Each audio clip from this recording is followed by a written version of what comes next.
여러분, 안녕하세요. 오늘 우리가 함께 탐구해 볼 주제는 매우 민감하면서도 중요한 이야기입니다.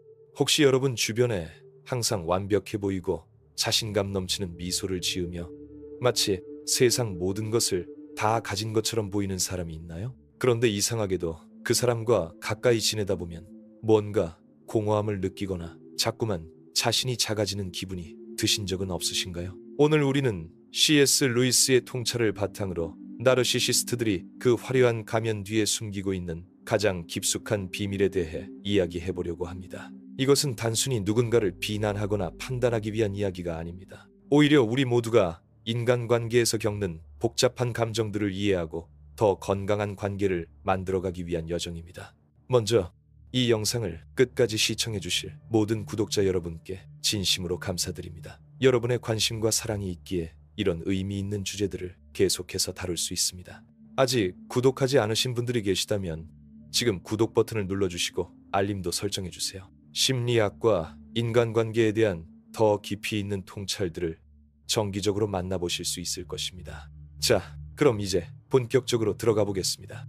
C.S. 루이스가 말한 나르시시스트의 가장 큰 비밀, 그것은 바로 그들이 실제로는 자신을 전혀 사랑하지 않는다는 것입니다. 이것이 얼마나 역설적인지 생각해 보세요. 겉으로 보기에는 자신을 너무나 사랑하는 것처럼 보이는 사람들이 사실은 자기 자신을 가장 깊이 미워하고 있다는 것입니다. 나르시시즘을 이해하기 위해서는 먼저 우리가 흔히 생각하는 자존감과 진정한 자존감의 차이를 알아야 합니다. 진정한 자존감을 가진 사람은 자신의 장점과 단점을 모두 인정하며 실패했을 때도 자신의 가치가 흔들리지 않습니다. 하지만 나르시시스트의 자존감은 마치 풍선과 같습니다. 겉으로는 크고 화려해 보이지만 작은 바늘 하나로도 터져버릴 수 있는 허약한 구조입니다. 이들이 보여주는 과장된 자신감과 우월감은 사실 내면의 깊은 수치심과 열등감을 감추기 위한 방어 기제입니다. 상담실에서 만나는 많은 내담자들을 통해 저는 이런 패턴을 수없이 목격해 왔습니다. 겉으로는 모든 것을 다 가진 것처럼 보이는 사람이 혼자 있을 때는 극도의 공허함과 자기 혐오에 시달리고 있는 모습을 말입니다. C.S. 루이스는 이러한 현상을 매우 정확하게 포착했습니다. 그는 진정한 겸손이란 자신에 대해 덜 생각하는 것이 아니라 자신에 대해 생각하는 시간 자체를 줄이는 것이라고 했습니다. 반대로 나르시시스트는 끊임없이 자신에 대해 생각합니다. 하지만 그 생각들은 자기 사랑이 아니라 자기 감시이고 자기 비판이며 자기 방어입니다. 이들의 마음속에는 항상 비판적인 목소리가 울려 퍼집니다. 너는 충분하지 않아. 다른 사람들이 너의 진짜 모습을 알게 되면 떠날 거야. 너는 사랑받을 가치가 없어. 이런 잔혹한 내면의 목소리로부터 자신을 보호하기 위해 그들은 완벽한 가면을 만들어냅니다. 그 가면은 너무나 정교하고 매력적이어서 때로는 자신마저도 속일 수 있을 정도입니다. 하지만 가면은 가면일 뿐입니다. 아무리 아름다운 가면도 진짜 얼굴을 대신할 수는 없습니다. 나르시시스트들은 이 사실을 누구보다 잘 알고 있습니다. 그래서 그들은 끊임없이 불안합니다. 언제 이 가면이 벗겨질지, 언제 사람들이 자신의 진짜 모습을 발견할지에 대한 공포 속에서 살아갑니다. 이러한 내면의 공포가 그들로 하여금 끊임없이 외부의 인정과 찬사를 갈구하게 만듭니다. 다른 사람들의 칭찬과 부러움이 마치 마약과 같은 역할을 합니다. 일시적으로는 내면의 공허함을 채워주지만 그 효과는 금세 사라지고 더 많은 것을 요구하게 됩니다. 마치 중독자가 점점 더 강한 자극을 찾게 되는 것처럼 말입니다. 그렇다면 왜 이들은 이런 고통스러운 패턴에 갇혀 살아가게 된 것일까요? 대부분의 경우 그 뿌리는 어린 시절로 거슬러 올라갑니다. 많은 나르시시스트들은 어린 시절 조건부 사랑을 받으며 자랐습니다. 네가 성공했을 때만, 네가 완벽했을 때만, 네가 다른 사람들보다 뛰어났을 때만 사랑받을 수 있다는 메시지를 받았습니다. 어린 아이에게는 부모의 사랑이 생존과 직결됩니다. 그래서 아이는 자신의 진정한 모습을 숨기고 부모가 원하는 모습이 되기 위해 필사적으로 노력합니다. 이 과정에서 아이의 진정한 자아는 점점 묻혀버리고 대신 이상적인 자아라는 허상이 그 자리를 차지하게 됩니다. 문제는 이렇게 형성된 이상적인 자아가 현실과는 완전히 동떨어져 있다는 것입니다. 실제 자신은 불완전하고 취약한 인간이지만 이상적인 자아는 모든 면에서 완벽해야 합니다. 이 두 자아 사이의 간극이 클수록 내면의 고통도 커집니다. 나르시시스트들은 평생에 걸쳐 이 불가능한 이상에 도달하려고 했으며 동시에 자신의 진짜 모습이 드러나는 것을 극도로 두려워합니다. 한국 사회에서 이런 패턴은 더욱 두드러지게 나타날 수 있습니다. 우리 문화는 성취와 성공을 매우 중시하며 어린 시절부터 경쟁과 비교 속에서 자라나게 됩니다. 남들보다 뛰어나야 한다. 실패는 용납될 수 없다. 체면을 지켜야 한다. 는 사회적 압력이 나르시시스틱한 성향을 키우는 토양이 될 수 있습니다. 이들의 미소 뒤에 숨겨진 또 다른 비밀은 바로 깊은 외로움입니다. 진정한 자신을 숨기고 살아가는 사람은 진정한 관계를 맺을 수 없습니다. 아무리 많은 사람들에게 둘러싸여 있어도 아무도 진짜 자신을 모르기 때문에 근본적으로 혼자입니다. 이들이 보여주는 관계들은 대부분 표면적이고 거래적입니다. 상대방이 자신에게 어떤 이익을 주는지, 자신의 이미지에 어떤 도움이 되는지에 따라 관계의 가치가 결정됩니다. 이런 관계에서는 진정한 친밀감이 형성될 수 없습니다. 친밀감은 서로의 취약함을 나누고 불완전함을 받아들이며 조건 없는 수용을 경험할 때 생겨나는 것이기 때문입니다. 하지만 나르시시스트들은 자신의 취약함을 보여주는 것을 극도로 두려워합니다. 그것이 자신의 완벽한 이미지를 깨뜨릴까 봐서입니다. 그래서 그들은 관계에서도 끊임없이 연기를 해야 합니다. 상대방의 반응을 주시하고 어떤 모습을 보여야 더 많은 찬사를 받을 수 있을지 계산합니다. 이런 삶은 극도로 피곤하고 지칩니다. 마치 24시간 무대 위에서 연기하는 배우와 같습니다. 잠시도 긴장을 늦출 수 없고 항상 완벽한 모습을 유지해야 한다는 압박감에 시달립니다. 더욱 안타까운 것은 이들이 자신의 이런 고통을 인정하기조차 어렵다는 점입니다. 고통을 인정하는 것 자체가 자신의 완벽한 이미지에 금이 가는 일이기 때문입니다. 그래서 그들은 문제가 자신에게 있다는 것을 받아들이기보다는 다른 사람들이나 환경을 탓하는 경우가 많습니다. 사람들이 나를 질투해서, 세상이 내 가치를 알아보지 못해서, 운이 나빠서라는 식으로 말입니다. 하지만 C.S. 루이스가 우리에게 전하고자 했던 메시지는 절망이 아닙니다. 그는 진정한 변화와 치유의 가능성을 믿었습니다. 그 첫 번째 단계는 바로 자신의 진짜 모습을 직면하는 용기를 갖는 것입니다. 이것은 매우 어려운 일입니다. 오랫동안 자신을 보호해왔던 방어 기제를 내려놓는다는 것은 마치 갑옷을 벗고 전장에 나서는 것과 같은 두려움을 동반합니다. 그러나 이 과정 없이는 진정한 자유와 평화를 경험할 수 없습니다. 가면 뒤에 숨어있는 한 우리는 항상 발각될까봐 두려워해야 하고 다른 사람들의 반응에 따라 자신의 가치가 좌우되는 불안정한 삶을 살아야 합니다. 진정한 치유는 자신의 불완전함을 인정하고 받아들이는 것에서 시작됩니다. 이것이 바로 루이스가 말한 겸손의 진정한 의미입니다. 겸손은 자신을 낮추는 것이 아니라 자신을 있는 그대로 보는 것입니다. 장점도 단점도 성공도 실패도 모두 포함해서 말입니다. 많은 분들이 이런 이야기를 들으면서 그럼 나도 나르시시스트인가? 라는 걱정을 하실 수도 있습니다. 우리 모두에게는 어느 정도의 나르시시스틱한 성향이 있습니다. 이것은 완전히 정상적인 일입니다. 문제가 되는 것은 이런 성향이 극단적으로 발달해서 자신과 타인에게 해를 끼치는 수준에 이르렀을 때입니다. 건강한 자존감을 가진 사람도 때로는 인정받고 싶어하고 칭찬을 들었을 때 기뻐합니다. 하지만 그들은 비판을 받았을 때도 무너지지 않으며 자신의 실수를 인정할 수 있고 다른 사람의 성공을 진심으로 축하할 수 있습니다. 무엇보다 그들은 자신이 불완전한 인간이라는 사실을 받아들이며 그것을 부끄러워하지 않습니다. 반면 병적인 나르시시즘에 빠진 사람들은 자신의 이미지에 조금이라도 흠집이 날까봐 극도로 예민합니다. 작은 비판에도 과도하게 분노하거나 상처받으며 자신의 실수를 절대 인정하지 않으려 합니다. 다른 사람의 성공은 자신에게 위협이 되는 것으로 느끼고 은밀하게 질투하거나 폄하하려고 합니다. 이들의 내면에는 마치 끝없는 구멍과 같은 공허함이 있습니다. 아무리 많은 성취와 인정을 받아도 그 구멍은 채워지지 않습니다. 왜냐하면 그들이 진정으로 갈구하는 것은 외부의 인정이 아니라 자기 자신으로부터의 용서와 사랑이기 때문입니다. 하지만 이들은 자신에게 그런 사랑을 줄 수 없습니다. 자신을 사랑하는 방법을 배우지 못했기 때문입니다. 어린 시절 이들은 자신의 존재 자체로는 사랑받을 수 없다는 메시지를 받았습니다. 오직 성과를 통해서만 다른 사람들을 기쁘게 해줄 때만 사랑받을 수 있다고 배웠습니다. 그래서 성인이 된 지금도 여전히 그 어린아이의 마음으로 살아갑니다. 끊임없이 사랑받기 위해 노력하지만 정작 진정한 사랑이 무엇인지는 모르는 상태로 말입니다.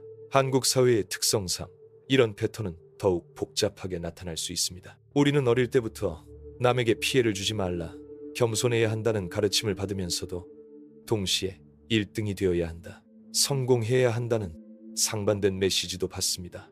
이런 이중적인 기대는 아이들의 마음에 혼란을 가져오고 진정한 자아와 사회적 기대 사이에서 갈등하게 만듭니다. 특히 한국의 집단주의 문화에서는 개인의 욕구보다 집단의 기대에 맞추는 것이 중요하게 여겨집니다. 이런 환경에서 자란 아이들은 자신의 진정한 감정이나 욕구를 표현하기보다는 다른 사람들이 원하는 모습이 되는 것에 익숙해집니다. 이것이 나중에 성인이 되어서도 자신의 진짜 모습을 모르거나 그것을 드러내는 것을 두려워하게 만드는 원인이 됩니다. 또한 우리 사회의 빨리빨리 문화와 결과 중심적 사고방식도 나르시시즘을 부추기는 요소가 될 수 있습니다. 과정보다는 결과가 중시되고 실패는 용인되지 않는 분위기에서는 사람들이 자연스럽게 자신의 약점을 숨기고 강점만을 과장하여 보여주려고 하게 됩니다. 하지만 여기서 중요한 것은 이런 사회적 환경이 나르시시즘의 핑계가 될 수는 없다는 점입니다. 같은 환경에서 자라도 건강한 자존감을 유지하는 사람들이 있기 때문입니다. 결국 중요한 것은 개인이 어떤 선택을 하느냐, 어떤 관점을 갖느냐 하는 것입니다. 나르시시스트들이 자신의 문제를 인정하고 치유의 길로 나아가는 것이 왜 그토록 어려운 일일까요? 그것은 그들에게 있어서 자신의 불완전함을 인정하는 것이 마치 죽음과 같이 느껴지기 때문입니다. 오랫동안 완벽한 이미지로 자신을 보호해왔기 때문에 그 이미지를 포기한다는 것은 자신의 정체성 전체를 잃는 것처럼 느껴집니다. 하지만 역설적이게도 진정한 자유는 바로 이 포기에서 시작됩니다. 완벽해야 한다는 강박에서 벗어날 때 비로소 진짜 자신으로 살아갈 수 있는 길이 열립니다. 이것이 바로 C.S. 루이스가 우리에게 전하고자 했던 희망의 메시지입니다. 진정한 변화는 자신의 그림자를 직면하는 용기에서 시작됩니다. 자신이 완벽하지 않다는 것을, 때로는 이기적이고 상처받기 쉬운 존재라는 것을 인정하는 용기 말입니다. 이런 용기를 갖는 것은 쉽지 않지만 그것이야말로 진정한 성장과 치유로 가는 유일한 길입니다. 그런데 여기서 더 깊이 들어가 보겠습니다. 나르시시스트들이 숨기고 있는 또 다른 비밀이 있습니다. 바로 그들이 다른 사람들을 진정으로 사랑할 수 없다는 것입니다. 이것은 그들이 냉혹하거나 악한 사람이라서가 아닙니다. 자신을 사랑하지 못하는 사람은 다른 사람을 진정으로 사랑할 수 있는 능력 자체가 결핍되어 있기 때문입니다. 여러분도 이런 경험 해보신 적 있으신가요? 댓글로 자유롭게 나눠주세요. 여러분의 경험과 생각이 다른 분들에게도 큰 도움이 될 것입니다. 그리고 이 영상이 도움이 되셨다면 좋아요도 꾹 눌러주시고요. 사랑이라는 것은 본질적으로 자신을 비우고 상대방을 위한 공간을 만드는 행위입니다. 하지만 나르시시스트들의 마음속에는 자신의 상처받은 자아가 모든 공간을 차지하고 있습니다. 그래서 다른 사람을 위한 여유가 없습니다. 겉으로는 사랑하는 것처럼 보일 수 있지만 실제로는 상대방을 자신의 필요를 채우기 위한 수단으로 여기는 경우가 많습니다. 이들의 관계를 자세히 들여다보면 매우 특이한 패턴을 발견할 수 있습니다. 처음에는 상대방을 이상화합니다. 마치 상대방이 자신의 모든 부족함을 채워줄 완벽한 존재인 것처럼 여깁니다. 이 단계에서 그들은 극도로 매력적이고 로맨틱할 수 있습니다. 상대방을 하늘 위의 별처럼 떠받들며 과도한 관심과 애정을 쏟아붓습니다. 하지만 이런 이상화는 오래가지 못합니다. 상대방도 결국 불완전한 인간이라는 사실이 드러나기 시작하면 나르시시스트들은 극도의 실망감을 느낍니다. 그리고 이번에는 상대방을 폄하하기 시작합니다. 전에는 완벽하다고 여겼던 그 사람이 이제는 모든 문제의 원인이 됩니다. 이런 과정에서 가장 큰 피해를 보는 것은 상대방입니다. 처음에는 하늘을 날 듯한 기분을 느꼈다가 나중에는 자신이 무가치한 존재인 것처럼 느끼게 됩니다. 상대방의 변화무쌍한 반응에 맞춰 자신을 계속 조정하려고 애쓰다가 결국 자신이 누구인지조차 잊어버리게 됩니다.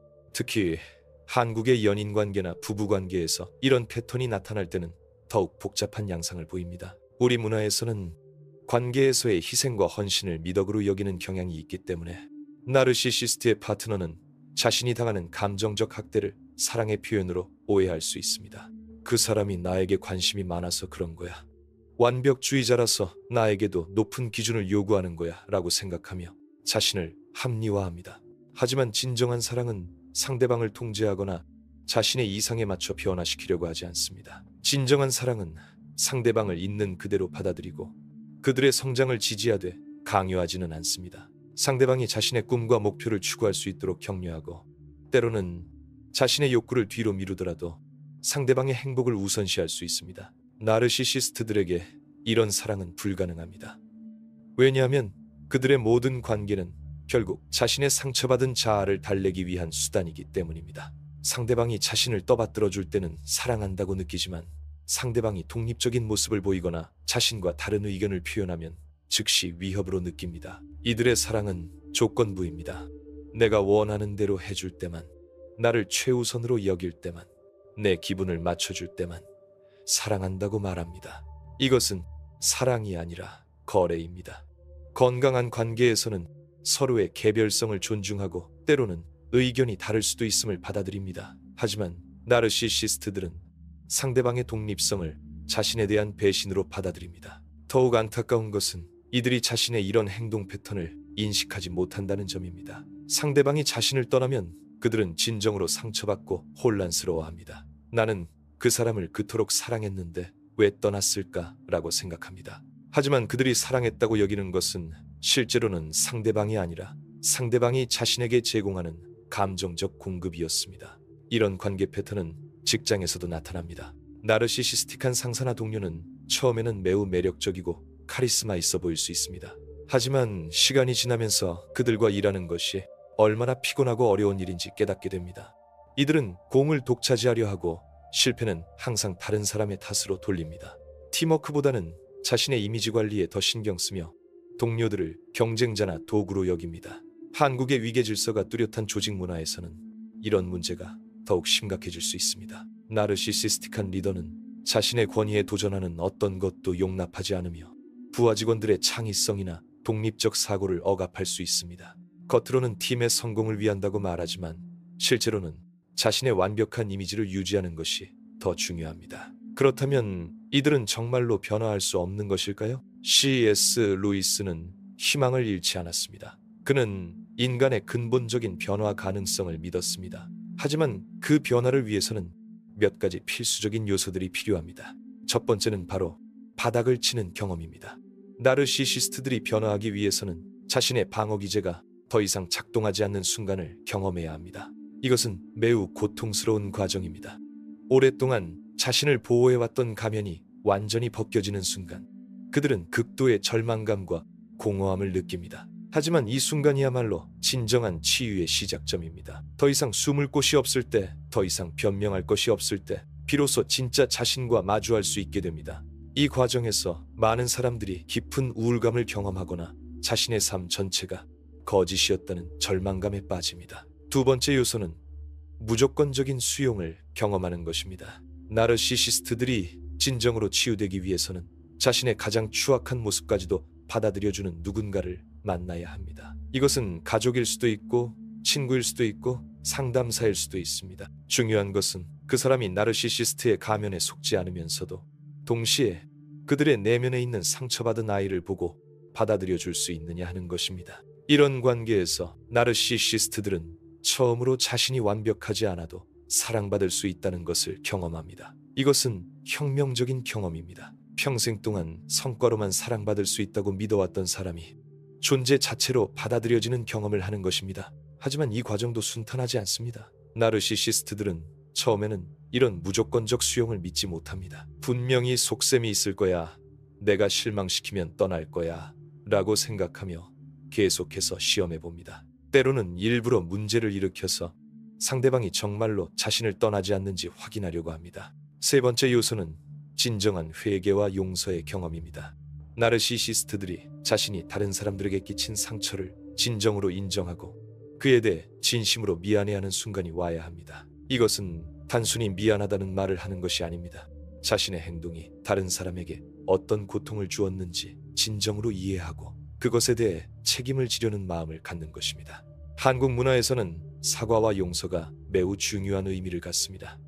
하지만 나르시시스트들의 사과는 대부분 진정성이 결여되어 있습니다. 그들은 사과를 통해서도 자신의 이미지를 관리하려고 합니다. 내가 이렇게 사과까지 하는데 뭘 더 바라느냐는 식의 태도를 보이거나 사과를 하면서도 은밀하게 상대방을 비난하는 경우가 많습니다. 진정한 사과는 자신의 잘못을 명확히 인정하고 상대방의 감정을 온전히 이해하며 앞으로 어떻게 달라질 것인지에 대한 구체적인 계획을 포함해야 합니다. 그리고 무엇보다 상대방이 자신을 용서하지 않을 권리도 존중해야 합니다. 용서는 강요할 수 있는 것이 아니기 때문입니다. 나르시시스트들이 진정으로 변화하기 위해서는 이런 깊은 수준의 성찰과 회개가 필요합니다. 하지만 이것이 얼마나 어려운 일인지 우리는 이해해야 합니다. 평생 동안 자신을 보호하기 위해 구축해온 방어벽을 허무는 것은 마치 자신의 정체성 전체를 해체하는 것과 같습니다. 그렇다면 우리는 나르시시스트들과 어떻게 관계를 맺어야 할까요? 먼저 명확한 경계 설정이 필요합니다. 그들의 조작적 행동에 말려들지 않으면서도 동시에 그들의 인간적 존재 가치는 인정해주는 것입니다. 이것은 매우 섬세한 균형을 요구하는 일입니다. 경계 설정이라는 것은 상대방을 거부하는 것이 아닙니다. 오히려 건강한 관계를 위해 필요한 틀을 만드는 것입니다. 예를 들어 나르시시스트가 당신을 비난하거나 폄하할 때 그런 식으로 이야기하면 대화를 계속할 수 없습니다 라고 명확히 표현하는 것입니다. 감정적으로 반응하거나 맞대응하지 않으면서도 자신의 존엄성은 지키는 것입니다. 한국 사회에서는 이런 경계 설정이 더욱 어려울 수 있습니다. 우리는 어릴 때부터 참고 견디는 것이 미덕이라고 배워왔고, 특히 가족이나 선후배 관계에서는 불합리한 대우도 감내해야 한다고 생각하는 경우가 많습니다. 하지만 건강한 관계는 서로의 인격을 존중하는 것에서 시작됩니다. 그 어떤 관계도 한 사람의 존엄성을 짓밟을 권리는 없습니다. 동시에 우리는 나르시시스트들을 완전히 악마화해서도 안 됩니다. 그들도 깊은 상처를 받은 사람들입니다. 다만 그 상처가 다른 사람들에게 상처를 주는 방식으로 표현되고 있을 뿐입니다. 이들을 이해한다는 것은 그들의 행동을 정당화하는 것이 아니라 그 행동 뒤에 숨겨진 고통을 보는 것입니다. 때로는 거리를 두는 것이 서로에게 도움이 될 수 있습니다. 특히 나르시시스트가 변화할 의지가 전혀 없고 계속해서 당신에게 해를 끼치고 있다면 관계를 정리하는 것도 필요합니다. 이것은 냉정한 결정처럼 보일 수 있지만 때로는 이런 결과를 경험해야만 나르시시스트들이 자신의 문제를 인식하게 되기도 합니다. 하지만 만약 상대방이 진정으로 변화하려는 의지를 보인다면 인내심을 갖고 지켜보는 것도 필요합니다. 나르시시즘의 치유는 하루아침에 일어나지 않습니다. 수십 년간 굳어진 패턴을 바꾸는 것은 마치 깊은 협곡에 다리를 놓는 것과 같습니다. 시간과 노력, 그리고 무엇보다 꾸준한 의지가 필요합니다. 이 과정에서 전문적인 도움을 받는 것도 매우 중요합니다. 나르시시즘은 단순한 성격의 문제가 아니라 깊은 심리적 상처에서 비롯된 복합적인 현상이기 때문입니다. 숙련된 상담사나 치료사의 도움 없이는 혼자서 이 문제를 해결하기 어렵습니다. 안타깝게도 한국에서는 아직도 정신건강 치료에 대한 편견이 남아 있습니다. 상담을 받는다는 것을 부끄러워하거나 정신력으로 극복해야 한다고 생각하는 경우가 많습니다. 하지만 마음의 상처도 몸의 상처와 마찬가지로 전문적인 치료가 필요할 때가 있습니다. 이것은 약함의 표시가 아니라 자신과 타인을 위한 용기 있는 선택입니다. 나르시시스트들의 변화 과정에서 가장 중요한 것은 바로 진정한 자기자비를 배우는 것입니다.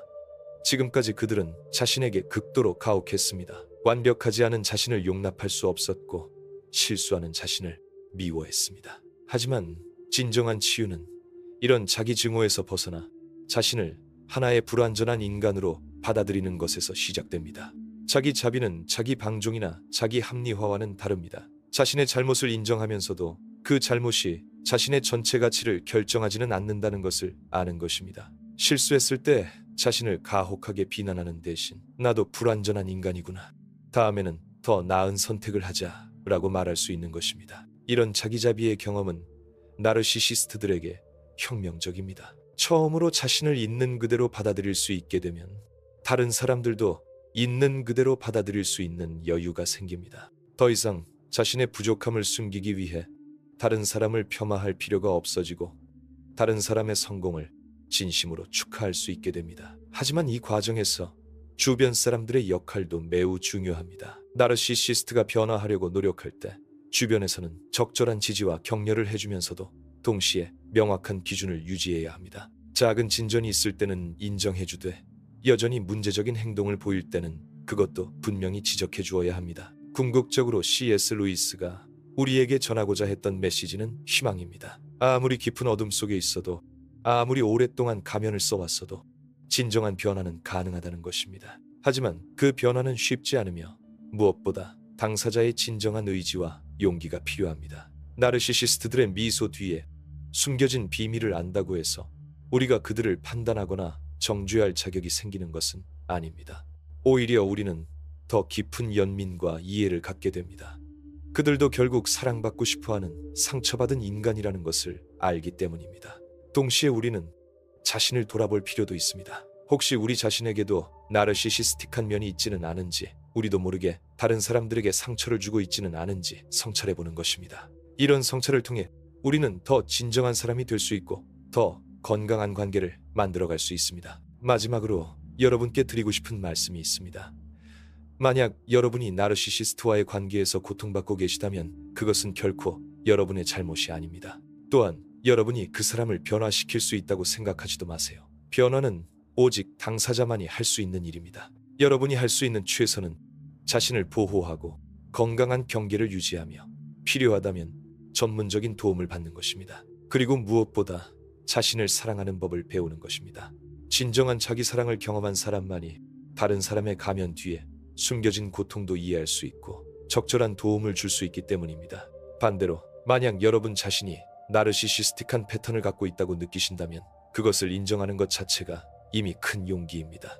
변화의 첫걸음은 바로 자신의 문제를 인정하는 것에서 시작됩니다. 부끄러워하지 마세요. 우리 모두는 성장하는 과정에 있고 완벽한 사람은 아무도 없습니다. 오늘 이야기가 여러분의 마음에 닿았기를 바랍니다. 댓글로 여러분의 생각과 경험을 자유롭게 나눠주세요. 여러분의 이야기가 다른 누군가에게는 큰 위로와 희망이 될 수 있습니다. 그리고 이런 주제에 대해 더 이야기하고 싶으시다면 구독과 좋아요로 응원해주세요. 다음 영상에서는 나르시시스트들이 사용하는 구체적인 조작 기법들과 그것을 어떻게 알아차리고 대처할 수 있는지에 대해 더 자세히 다뤄보겠습니다. 여러분의 마음이 평안하시길 바라며 오늘도 시청해주셔서 진심으로 감사합니다. 안녕히 계세요.